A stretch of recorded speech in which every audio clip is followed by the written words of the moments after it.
नमस्कार, आप देख रहे हैं रोहतासवाणी। नासरीगंज थाना कांड संख्या 427-25 पास्को एक्ट में एक की हुई गिरफ्तारी। बता दूं, 12/12/2025 को नासरीगंज थाना क्षेत्र के तराव गांव में एक घटना घटी। ये घटना जघन्य अपराध की श्रेणी में आती है।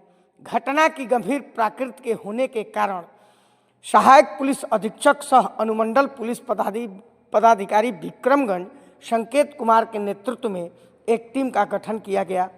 टीम ने त्वरित कार्रवाई करते हुए आज तराव गांव से ही घटना में संलिप्त उपेंद्र राम पिता बबन राम को गिरफ्तार किया।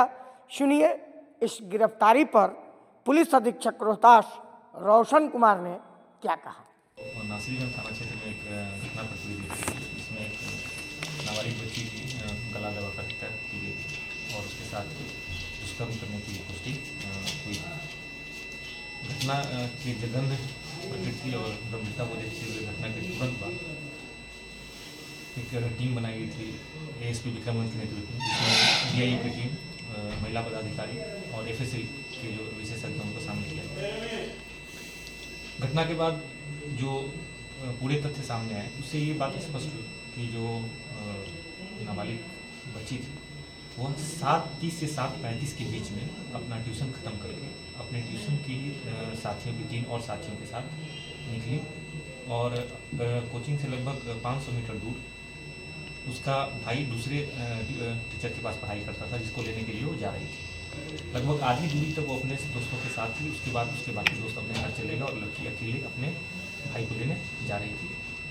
लेकिन उसके ट्यूशन पहुंचने से पहले उसका भाई पहले ही घर जा चुका था, लेकिन बच्ची ट्यूशन में पहुंची नहीं और उसी बीच बच्ची गायब हो जाती है और 7:55 के आसपास बच्ची का शव उसी रास्ते में गली में नाली के किनारे एक व्यक्ति द्वारा देखा जाता है। उसके द्वारा वहीं पे खड़े लड़कों को सूचना दी जाती है। जब उनके द्वारा पहचान की जाती है बच्ची की, उसके परिजन आते हैं, उनके द्वारा प्राथमिक उपचार के लिए जाया जाता है, जिसके दौरान स्पष्ट होता है कि बच्ची की मृत्यु हो चुकी है। घटना के बाद जो है वहाँ जितने प्रत्यक्षदर्शी साक्षी थे, उन सबसे पूछताछ करने पर स्पष्ट हुआ कि उस गांव का ही एक व्यक्ति उपेंद्र राम मृतका के आने से जस्ट 10 मिनट पहले उसी रास्ते को क्रॉस करके आ रहा था, जहां 2 लोगों ने उसे देखा था और वही पहला व्यक्ति था जिसने बच्ची के वहाँ होने की सूचना वहाँ के लड़कों को दी थी। उसके बाद जो अन्य साक्षी थे, उनके द्वारा भी उसकी गतिविधि उसी इलाके में हुई होने की बात बताई गई और पूरा जो घटनाक्रम है वह लगभग 15 मिनट के अंदर घटनाकारी हो गई।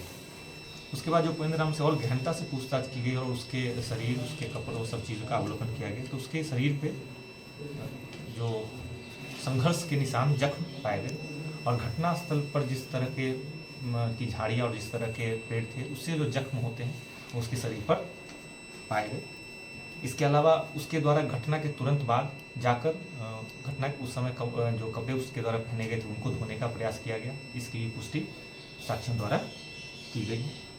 इसके अलावा उससे पूछताछ में जितनी बातें आई और घटना स्थल के आसपास जितने साक्षी थे, सभी के द्वारा स्पष्ट रूप से बताया गया कि जो घटनास्थल है उस समय सिर्फ इस व्यक्ति की ही गतिविधि थी और इसके द्वारा ही घटना कारित करके बच्ची को ला कर रखा गया और उसके बाद किसी को इस पर शक नहीं हो, इसलिए इसके द्वारा ही इसकी सूचना देकर उस तरह का माहौल बनाने की कोशिश की गई। घटना के बाद भी इसकी गतिविधि जो है साक्ष्य मिटाने की रही, जिसकी वजह से इसके पूछताछ के बाद गिरफ्तारी की गई। इसके कपड़ों पर भी जो घटना से संबंधित साक्ष्य हैं वो संकलित किया गया है एफएसएल टीम द्वारा, जिसको एफएसएल में जाँच के लिए भेजा जा रहा है। इस प्रकार इस घटना में संलिप्त उपेंद्र राम पेशर बबन राम की गिरफ्तारी की गई। इस व्यक्ति की ही के द्वारा ही यह जघन्य अपराध किए जाने की बात अभी तक के अनुसंधान में सामने आई है। बाकी हम लोग इसमें जो सारे वैज्ञानिक साक्ष्य संकलित किए गए हैं उनको एफएसएल भेजा जा रहा है, जिनके विश्लेषण से इस कांड में जो अनुसंधान है वो अपने आखिरी अंजाम तक पहुँचे। सर, ये घटना क्या अचानक हुआ था, ये पहले से तक हुआ था? देखिए, आप घटनास्थल का निरीक्षण करने से पता चलेगा कि जो बच्ची जहाँ अपने भाई को लेने जाती थी वो और इसका जो घर है वो उसी जगह पड़ता है, मुश्किल से 20 मीटर की दूरी है। इसके आने जाने का रास्ता और उसके आने जाने का रास्ता दोनों क्रॉस होता है, जहाँ यह संभव है कि इसने पहले भी उसे देखा होगा और उस दिन इसने इस घटना को अंजाम दिया है। पहले से कोई